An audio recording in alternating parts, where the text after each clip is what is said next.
Taste the Daily.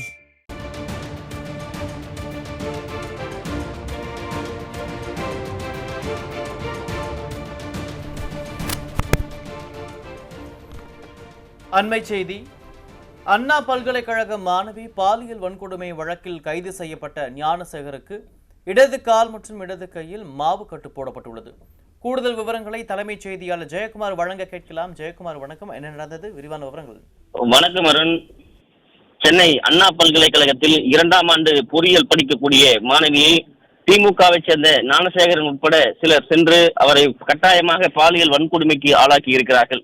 குறிப்பாக பாலியல் வன்கொடுமைக்கு ஆளாக்கப்பட்ட பொழுது ஞானசேகரனோடு யார் யார் சென்றார்கள் என்பதை இன்னும் காவல்துறை தரப்பிலோ அல்லது அண்ணா பல்கலைக்கழக தரப்பிலோ அரசு தரப்பிலோ தெரிவிக்கப்படவில்லை என்பதுதான் வேடிக்கையாக இருக்கிறது. பாதிக்கப்பட்ட மாணவி சென்னையில் இருக்கக்கூடிய மருத்துவமனையில் அனுமதிக்கப்பட்டிருக்கிறார் என்றார். அவர் பெற்றோர்களோடு இருக்கிறாரா, பாதுகாப்பாக இருக்கிறாரா, எந்த மருத்துவமனையில் அனுமதிக்கப்பட்டிருக்கிறார் என்பதை இன்னும் வெளியிடப்படவில்லை. அதே நேரத்தில் அவரோடு இருந்த ஆண் நண்பர் எந்த மருத்துவமனையில் அனுமதிக்கப்பட்டிருக்கிறார் என்பது குறித்து இன்னும் தெரிவிக்கப்படவில்லை. குறிப்பாக ஞானசேகரனை கைது செய்வதற்கு முன்பாக சென்னை மாநகர காவல்துறை கோட்டூர்புரம் பகுதி ஏரிக்கரை தெருவில் இருக்கக்கூடிய அவரது இல்லத்திற்கு சென்று அவர் வீட்டு முன்பாக இருந்த திமுகவுடைய கட்சி கொடியையும் திமுகவுடைய பேனர்களையும் திமுகவுடைய அடையாளங்களையும் அழித்த பிறகு அவர் கைது செய்யப்பட்டிருக்கிறார். குறிப்பாக விசாரணை வலயத்திற்கு கொண்டு வரப்பட்ட பிறகு ஞானசேகரன் உடனடியாக நீதிமன்றத்தில் ஆஜர்படுத்தப்படாமல் இந்த வழக்கிலிருந்து எப்படி விடுவிக்கப்படலாம் என்று எதிர்பார்த்து அவரோடு பேச்சுவார்த்தை நடத்தியதாகவும் தகவல் வெளியாகி இருக்கிறது. ஞானசேகரன் ஏற்கனவே 3 மனைவிகளுக்கு கணவனாக இருக்கிறார். கோட்டூர்புரத்தில் 2 மனைவிகளோடு வாழ்ந்து வருகிறார். அடையாறு பகுதியிலே பிரியாணி கடை ஒன்று நடத்தி வருகிறார். பிரியாணி கடையை வடநாட்டு பெண்ணை 2வது முறையாக திருமணம் செய்து கொண்டு அவரோடு அந்த பிரியாணி கடையை நடத்தி வருவதாகவும் பிரியாணி கடையை அவர் பார்த்து வருவதாகவும் செய்தி வெளியாகி இருக்கிறது.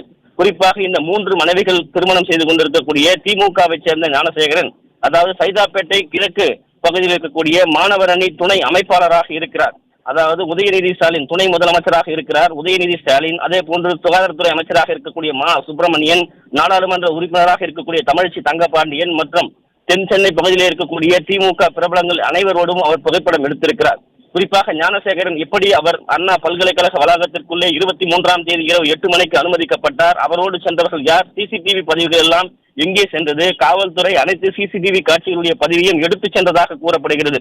அண்ணா பல்கலைக்கழக வளாகத்தில் 24 மணி நேரமும் காவலாளிகள் பாதுகாப்பில் இருந்து வரக்கூடிய சூழ்நிலையில் இந்த ஞானசேகரன் மற்றும் அவரோடு சேர்ந்தவர்கள் எப்படி இருசக்கர வாகனத்தில் சென்றார்களா, காரில் சென்றார்களா, எத்தனை பேர் சென்றார்கள், மாணவிக்கு நேர்ந்த துயரம் என்ன, மாணவி கத்தி கதறி இருக்கிறார், அவரோடு இருந்த ஆண் நண்பர் அடித்து விரட்டி அடிக்கப்பட்டிருக்கிறார், அவர் எந்த நிலையில் இருக்கிறார், மாணவி தற்போது அவருடைய நிலை எப்படி இருக்கிறது என்பதை கூட இந்த அரசாங்கம் இன்னும் வெளிப்படையாக தெரிவிக்கப்படவில்லை. மாணவியுடைய பெற்றோர்கள் கதறிக்கொண்டிருப்பதாகவும் தொடர்ந்து மாணவர்கள் போராட்டத்தில் ஈடுபட போவதாகவும் தெரிவித்திருக்கிறார்கள். இன்று நடைபெறக்கூடிய செமஸ்டர் தேர்வுகள் நடைபெறுமா என்கிற மிகப்பெரிய ஒரு சந்தேகம் எழுந்திருக்கிறது. சென்னை மாநகர காவல்துறை தற்போது அதை தடை செய்யப்பட்ட பகுதியாக நாங்கள் அறிவிக்கிறோம் என்று கூறுகிறார்கள். அப்படி தடை செய்யப்பட்ட பகுதியாக அறிவித்திருந்தால் இரவு 8 மணிக்கு திமுகவை சேர்ந்த ஞானசேகரன் உட்பட இன்னும் சிலர் அங்கே எப்படி சென்றார்கள், எப்படி சென்றவர்கள் மாணவியை கட்டாயமாக பாலியல் வன்புணர்வுக்கு ஆளாக்கப்பட்டு அவரை வீடியோ எடுத்திருக்கிறார்கள். வீடியோ எடுத்தது மட்டுமல்லாமல் வீடியோ எடுத்து அவருக்கு மிரட்டல் விடுத்திருக்கிறார்கள். வீடியோ பதிவு என்ன ஆனது, யார் யார் அதில் சம்பந்தப்பட்டிருக்கிறார்கள், மேலும் சம்பந்தப்பட்டவர்கள் ஏன் இதுவரை கைது செய்யப்படவில்லை, அவர்கள் குறித்த விவரங்களை ஏன் இன்னும் வெளியிடப்படவில்லை, காவல்துறையுடைய மௌனத்திற்கு என்ன காரணம், கிண்டியில் இருக்கக்கூடிய ஆளுநர் மாளிகைக்கு வெடிகுண்டு வைப்பதற்காக பெட்ரோல் குண்டு வீசுவதற்காக சென்ற ஒரு நபரை அவர் எங்கிருந்து பெட்ரோல் வாங்கினார், எங்கிருந்து பாட்டில் வாங்கினார், எப்போது திரியை பற்ற வைத்தார், எப்போது அண்ணாமலை கிண்டியில் இருக்கக்கூடிய ராஜ்பவனுக்கு முன்பாக அதனை பற்ற வைக்கிறார் என்பது குறித்தெல்லாம் புகைப்படங்களையும் சிசிடிவிகளையும் வெளியிட்ட காவல்துறை தற்போது அண்ணா பல்கலைக்கழகத்திலே ஒரு மாணவிக்கு நேர்ந்த துயரத்திற்கு பாலியல் வன்கொடுமைக்கு சம்பந்தமான குற்றவாளிகள் குறித்த எந்த புகைப்படங்களையோ வீடியோ ஆதாரங்களையோ அவர்கள் குறித்த பதிவுகளையோ வெளியிடாதது ஏன் என்று மாணவர்கள் தரப்பிலே கேள்வி எழுப்பப்பட்டிருக்கிறது. தொடர்ந்து இன்றைக்கு அண்ணா பல்கலைக்கழக முன்பாக அனைத்திந்திய அண்ணா திராவிட முன்னேற்ற கழகத்தின் சார்பில் மாபெரும் கண்டன ஆர்ப்பாட்டம் நடைபெறவிருக்கிறது. இதற்காக தற்போது ஏராளமான போலீசார் அந்த பகுதியிலே குவிக்கப்பட்டிருக்கிறார்கள்.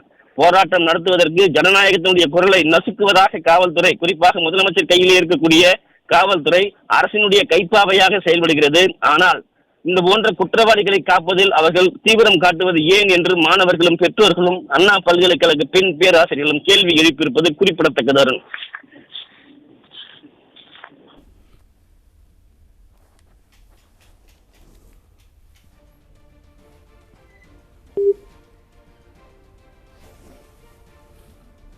விரிவான விவரங்களுக்கு நன்றி ஜெயக்குமார்.